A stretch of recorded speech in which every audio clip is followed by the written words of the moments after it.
Joseph Kony, site agent of the South Tower of the Pentadome shopping centre at the time of its construction, is accused of murder or manslaughter. Counsel for his defence is Mr. Martin O'Connor, and for the prosecution, Mr. John Lloyd.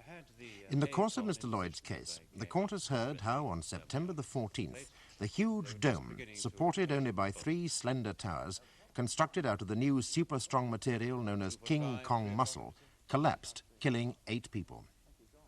An inquiry, chaired by Mr. Ramsay Bellenden, found that the cause was the A column, which its claim slipped from position because Kony had not done his job properly securing it in the first place. Architect John Claudius has rejected as absurd suggestions by the defence that the King Kong muscle itself could have been at fault. Now in the witness box is Ambrose Sefton, chairman of the Fulchester Development Committee, which authorised the building of the Pentadome, and has testified that on January the 10th, the day the A column was installed, he was on a tour of inspection of the building site and spoke to Kony. Kony seemed to have been drinking.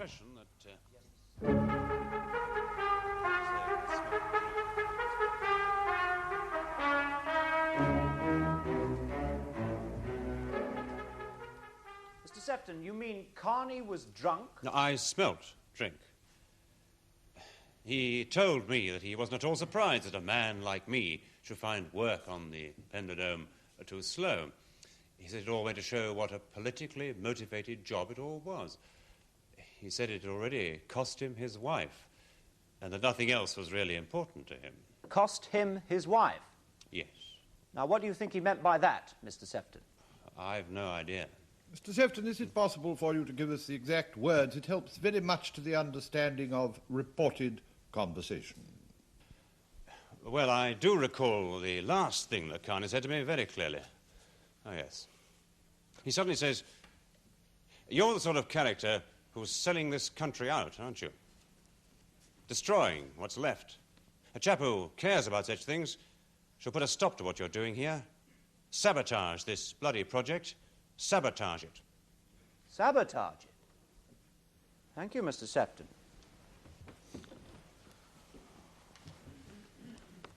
Curious words you've just reported there, Mr. Sefton. Disturbing words.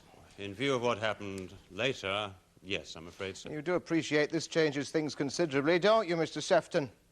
Or could do. Really? The accused, that is. In what way?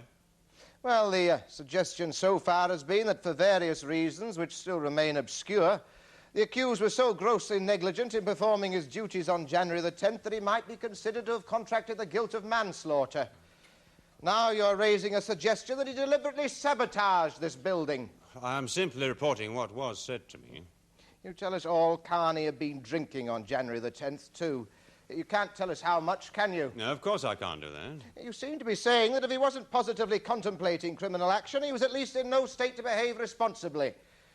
You and certain others are determined to get him convicted one way or another, aren't you, Mr. Sefton? Lord, if my learned friend means to continue with these allegations of conspiracy and corruption, he must surely make these allegations explicitly and not in this deliberately indirect manner. I'll come back to it, my lord. Mr. Sefton, would you describe the political bias of the Fulchester Borough Council, of which your development committee was a subsidiary, as leftist? Well, it was a council elected by the people and put in place by the people. I shouldn't have thought there were any dark secrets about its political affiliations. Leftist. At the time of the construction of the Pentadome, the council was coming up for re-election. Was it not thought that progress on such a splendid example of socialist architecture could act as a vote catcher? What terms you put things in. Just answer my questions, Mr. Sefton. When any elected body acts in the name of the people, it is concerned to see its provisions implemented naturally. So up to a point, increased effort on the Pentadome was, for you, a political imperative. Very well, in a sense. Thank you. You weren't likely to take kindly, then, to any suggestion which might seem to delay rather than accelerate construction of the Pentadome. What suggestion? Well, Mr. Sefton, you've told us that on the day in question you lunched with Mrs. Jean Ryder. Yes. At a certain point during that lunch, did not the lady inform you that a consignment of King Kong muscle she'd received 2 days previously had been recalled by the manufacturers for a suspected fault? Why on earth should you bring up Yes or no, if you please? Yes, you did say something like that, that's true. But It turned out to be a great nonsense, nothing to it. The consignment was returned within a week, past A1 OK. It didn't occur to you that it might have been a wise precaution, since a question of faults in King Kong muscle seemed to have been raised, also to return for inspection the material received earlier, among which, of course, was the A column of the South Tower that day being erected? No, it did not. Well, why? The manufacturer didn't ask for anything of the sort. Oh, did Mrs. Ryder, Mr. Sefton? If you please, Mr. Sefton, did Mrs. Ryder? Now, look here. That request by the manufacturer was pure routine. A double check to satisfy their own requirements. There was no suggestion in the world there was any possibility of previous consignment of King Kong muscle being in any way suspect.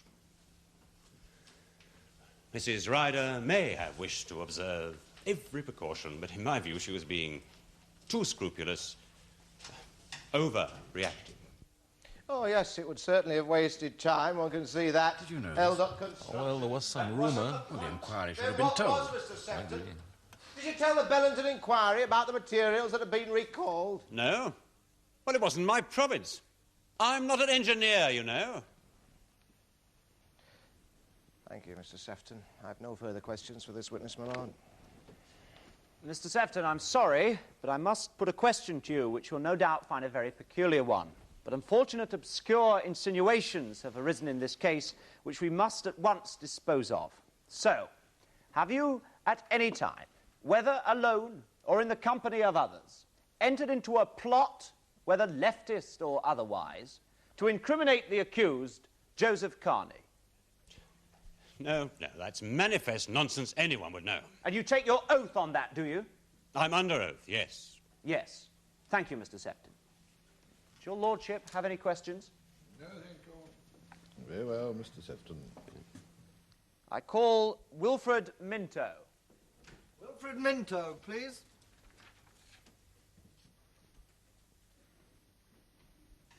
You are Wilfred Minto of 14 Gilby Terrace, Fulchester. I am. What is your occupation, please? I'm production manager at Bewley & Sons, the manufacturers of the composite known as King Kong muscle. Yes, I see. Thank you. Now, my lord, in view of certain indirect allegations made by my learned friend, I've had Mr. Minto brought here. Now, I wish to avoid doing so. This trial will be quite long enough as it is. But in the circumstances, this course has been forced upon me. So I therefore tender Mr. Minto for cross-examination. Yes, I see. Mr. O'Connor. Mr. Minto, are you and your firm selling a lot of King Kong muscle at the present time? I don't follow. Well, I believe I'm right in saying that the Penderdome was the first major structure to use King Kong muscle exclusively for the main support. Is that not so? Oh, yes. As it happens, it was. Well, after what happened there, did you find your order books full? What happened at the Penderdome has nothing to do with King Kong muscle. It's selling briskly, then?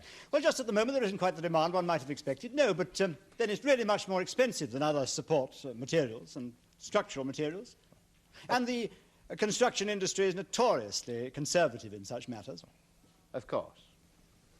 Now, I'm right in saying that on January the 10th last year, you recalled a particular consignment of this material which had been delivered to the Penderdome site 2 days earlier. Yes. Why did you recall that material, Mr. Minto?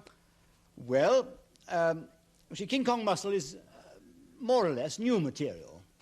And because of that, we like to be absolutely sure it's in absolutely top condition when we issue it. As you may know, it's formed by the addition of certain inorganic fibres to a steel matrix. Yes, Mr. Minto, we appreciate that the matters under consideration are highly technical and complicated, and we need as much clarification as possible.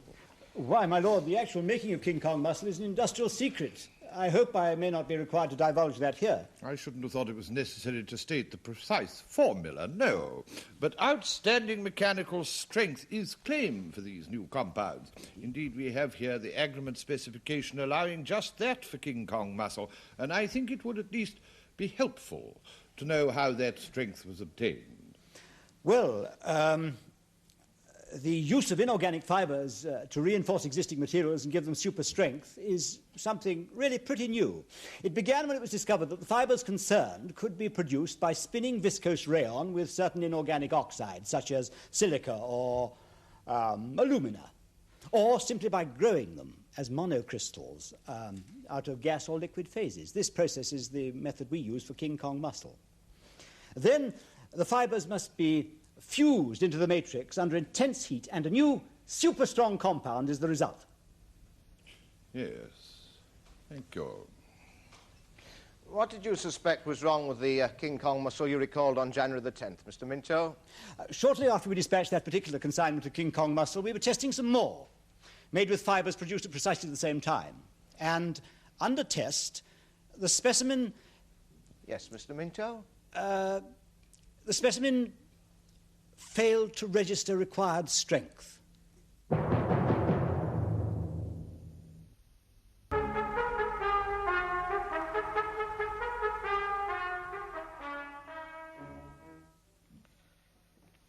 Before we adjourn for lunch, Mr. Minto, you told us that some King Kong mussel produced at the same time as the consignment you recalled failed to register to required strength. What do you mean by that? It broke? Buckled? Oh, no. It gave evidence of not being able to make the test pressure. Yielded. Mr. Minto, what sort of pressure was involved under test? Oh, very high, my lord. Much greater than the material would ever have to sustain in reality. And as it turned out, in the King Kong mussel we recalled, not the least fault was discernible. We subjected all of it to prolonged pressures right up to the maximum, and it gave no evidence whatever of yielding. So in the case of the specimen of King Kong mussel that did yield, you would say that you experienced a freak effect? Yes, you could put it like that, I suppose. Which could be repeated arbitrarily. I beg your pardon? Well, it's the nature of a freak effect, surely, Mr. Minto, to recur at random. You never know when it's going to crop up again. No, that doesn't follow in this context. Yet you still recall the large consignment. I see. Now, Mr. Minto, were you called to the Bellenden inquiry into the collapse of the Pentadome? Yes, I was. To give a report on the materials employed? Yes. Did you report this incident we've just been talking about, the freak effect you on one occasion observed in a specimen of King Kong mussel, to that inquiry? No, I didn't do that. Why was that, Mr. Minto? It had nothing whatever to do with the case. The consignment of King Kong mussel, which contained the A column of the South Tower, wasn't in question. That had all been passed day one, OK. I see, Mr. Minto. Thank you. Mr. Minto, let's just clear this up. This freak effect that you observed on this single occasion was completely isolated then? Oh, yes. Oh, good heavens, I've been trying to explain. The tests all King Kong mussel produced has to undergo simulate conditions of stress far in excess of anything the material would ever have to bear in reality. And if there's any weakness or freak effect present, it's got to show at that time. It can't be otherwise. Yes. Thank you, Mr. Minto. Does your lordship have any questions? No, thank you. You may go, Mr. Minto. Thank you, my lord. That is the case of the prosecution, my lord. Thank you. Mr. O'Connor, are you calling your client now? My lord, with your permission, I wish first not to call my client, but another witness who is not available to give evidence tomorrow, I'm afraid. Mr. Lloyd? No objection to that at all, my lord.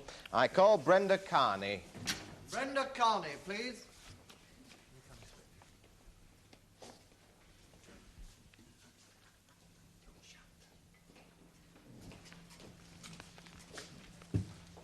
What is your religion? Church of England. Take the Bible in your right hand and read aloud the words on the card. I swear by Almighty God that the evidence I shall give shall be the truth, the whole truth, and nothing but the truth. You are Brenda Kony of 42 Grove Buildings, Fulchester? Yes. And you are the wife of the defendant? You are Joseph Kony's wife? Yes. I believe it's right that you and your husband are no longer living together. No, we're separated. How did that happen exactly? Well, I left him, didn't I?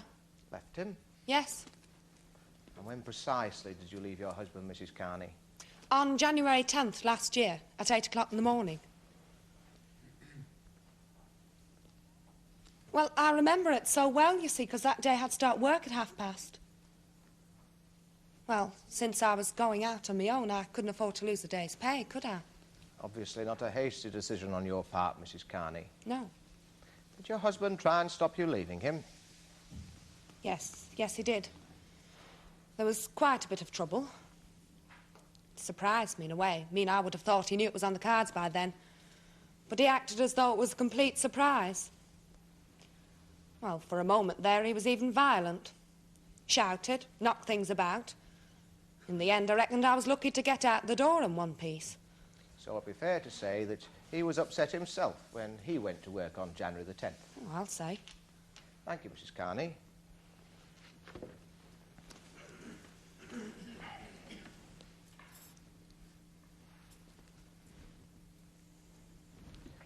Nothing more for the moment. Well, Mrs. Kony, that's so, is it? What? Well, perhaps, yes, well, tell us exactly how it was that you came to leave your husband. Well, things had been bad between us for a long while. I suppose we'd never been suited right from the beginning, him and his half-baked ideas. Half-baked ideas? Yes, in the end, I reckoned I left him over them more than anything else. Oh, you've no idea. On and on for 5 long years of my life. How they were nationalising everything and turning the place into Little Russia. Well, when there was nothing else to have a go at, he'd start on the local council. The way he talked about them, you think they were Hitler and the Nazis. You didn't have a great deal of sympathy for your husband's ideas then, Mrs. Kony. Well, it was the hold they had on him. I mean, sometimes it seemed to talk about nothing else. But he was a clever enough man in his own way. Oh, I don't know. After he went to work on that pendydrome, well, it all got too much. I made up my mind I'd have to get free of him, clear out and get a divorce. Yes, now, you've told us that your husband tried to stop you leaving on January the 10th, but you got out of the door in one piece. Now, was that the last of it, or did you hear from him again? That same day, do you mean? Yes. Well, kept ringing up work, asking to speak to me over and over. Did you take any of those many calls? No, would have been silly. I'd quite made up my mind. About things, I mean. But, well, when dinner time came, well, there's a pub near where I work I go to sometimes, and well, that day I was feeling the need of a drink one way and another. But in the saloon, there was Joe, and he'd already had a couple. He'd already had a couple? And he'd come in search of you, did you think? Well, yes. It made me nervous for a start. And then I saw that he was, well, in a different sort of mood. Not violent anymore. He just looked at me for a bit. And then he said, "It's the end, is it, Brenda? You sure?" And I said, "I'm not taking any more, Joe. You've got to realise that." Did your husband say anything? Well, for a bit, he didn't say anything at all. Just stared down into the glass he was holding. And when he did speak, I couldn't make out whether he's speaking to me or to somebody else. What did he say, Mrs. Carney? And he said, "So that's another score, is it? Well, I'll have to get my own back on them, and I know just how." I'll have to get my own back on them, and I know just how. Yes, thank you, Mrs. Carney. Just one or two matters arising, my lord. Mrs. Carney, it's not perfectly true to say you left your husband because you couldn't stand his half-baked ideas any longer, is it? Yes, it is. You should have had to live with them. Day in, day out. I nearly went nuts. Did you know that he held reactionary views at the time you married him? Well, yes, in a way. What I didn't understand, though, was how strongly. And yet you've told the court just a moment ago you thought him a clever enough man in his own way. Yes. Yes, in relation to his work, I meant that. He built himself up from nothing, you know, to be construction superintendent at Ellaby's. And that was good. Conscientious worker, then. Reliable and dedicated. Your husband is somewhat older than you, isn't he, Mrs. Carney? By a few years, yes. How many years? Well, 10. Any children of the marriage? No, no children. Now, you mentioned the possibility of divorce. Have proceedings commenced, and who started them, please? My lord, once again, this is a matter unrelated to this case and is quite irrelevant.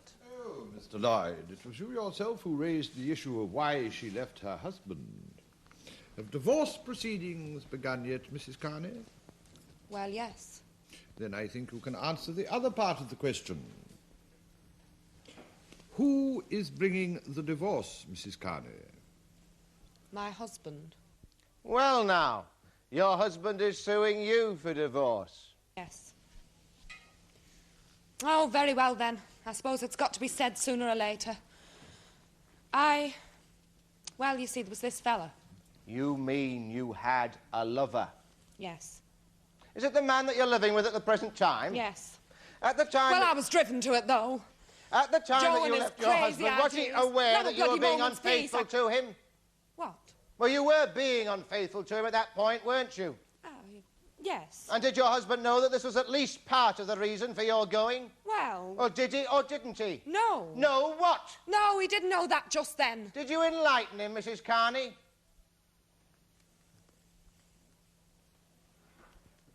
Very well. Let's talk of the same day in the pub. That lunchtime that you've mentioned. Did you at any stage then tell your husband about your lover? Well, suddenly I felt sorry for him, see? Sitting there staring down into his glass. So I did tell him, yes. Because it come over me, I had a right to know. Oh, you were remorseful. Not like that. You don't understand. You never knew where you were with him when he had his moods on him. I mean, you never knew whether he'd heard what you had said or not. I don't think he noticed me half the time.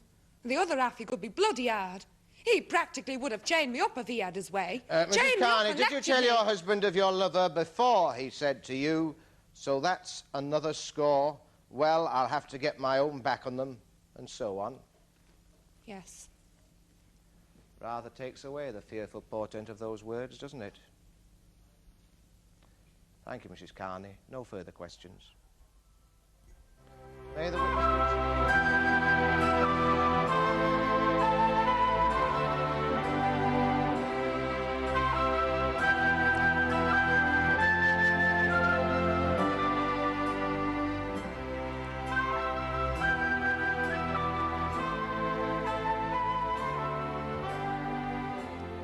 Tomorrow, our cameras return to the Crown Court for the final day's hearing in the case of the Queen against Carney.